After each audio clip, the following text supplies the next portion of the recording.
Once upon a time in Spain, there was a little bull and his name was Ferdinand. All the other little bulls he lived with would run and jump and butt their heads together. But not Ferdinand. He liked to just sit quietly and smell the flowers. He had a favorite spot out in the pasture under a cork tree.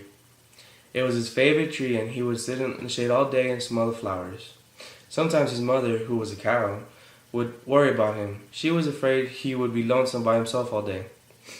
"Why don't you run and play with the other little bulls and skip and butt your head?" she would say. But Ferdinand would shake his head. "I like it better here, where I can sit just quietly and smell the flowers." His mother saw that he was not lonesome, and because she was an understanding mother, even though she was a cow, she would just let him sit and smell the flowers and be happy. As the years went by, Ferdinand grew and grew until he was a very big and strong bull. All the other bulls who had grown up with him in the same pasture would fight each other all day. They would butt each other and stick each other with their horns. They wanted most of all was to be picked to fight in the bullfights in Madrid.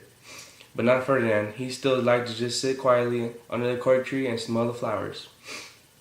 One day, 5 men came in with very funny hats to pick the biggest, fastest, roughest bull to fight in the bullfights in Madrid.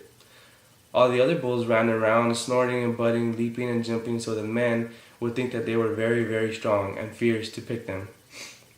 Ferdinand knew that they wouldn't pick him, and he didn't care. So he went out to his favorite cork tree to sit down.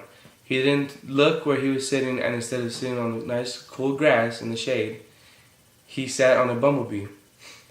Well, if you were a bumblebee and a bull sat on you, what would you do? You would sting him. And that is just what the bee did to Ferdinand. Wow, did it hurt. Ferdinand jumped up with a snort. He ran around puffing and snorting, butting, pounding at the ground as if he were crazy. The 5 men saw him and they all shouted with joy.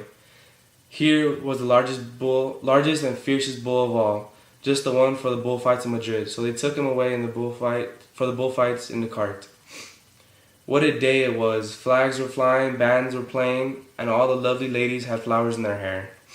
They had a parade into the bull ring. First came the bandoleros with long, sharp pins with ribbons on them, endless to stick in the bull so they could make him mad. Next came the picadores who rode skinny horses, and they had long spears to stick the bull to make him even more mad. Then came the matador, the proudest of all. He thought he was very handsome and bowed to all the ladies.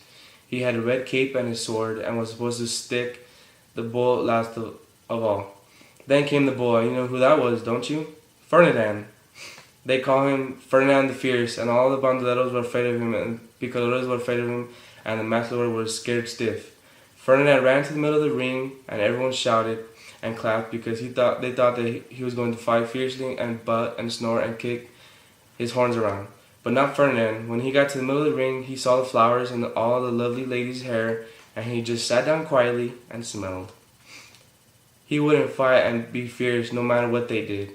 He just sat and smelled.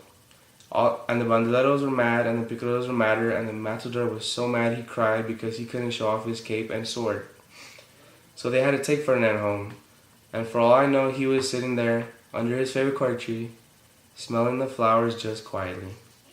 He is very happy.